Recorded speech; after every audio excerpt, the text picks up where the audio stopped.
પાટણ નગરપાલિકાને સફાઈ અભિયાન દરમિયાન બગાસું ખાતા પતાસું મળ્યું હોય તેવી પરિસ્થિતિ સર્જાઈ છે।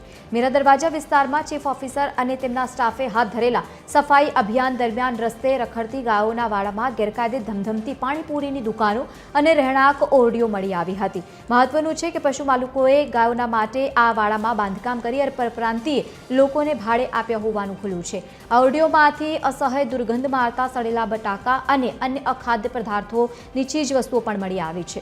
ઉલ્લેખનીય છે કે ત્યાંથી સસ્તા અનાજની દુકાનોમાં મફત વિતરણ થતું અને મીઠું અને ચણાનો જથ્થો પણ મળી આવ્યો અને જેનો ઉપયોગ પાણીપુરી બનાવવામાં થતો હતો। નગરપાલિકાએ તાત્કાલિક કાર્યવાહી કરી 500 કિલો સડેલા બટાકા અને ચણાના જથ્થાનો જપ્ત કર્યો છે। બીજી તરફ વિભાગની ટીમે લાયસન્સ તપાસ પણ હાથ ધરી છે, જ્યારે ચીફ ઓફિસરે આ બાબતે જિલ્લા પુરવઠા અધિકારીને પણ જાણ કરી છે।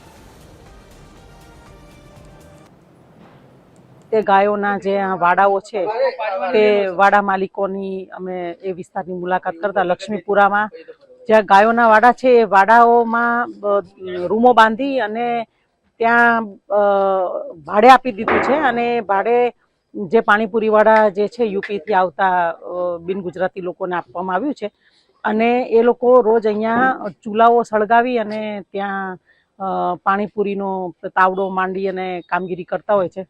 આથી જે પોલ્યુશન ની ગાઈડલાઈન છે પોલ્યુશન કંટ્રોલ બોર્ડની એનો પણ સરેઆમ ભંગ થાય છે।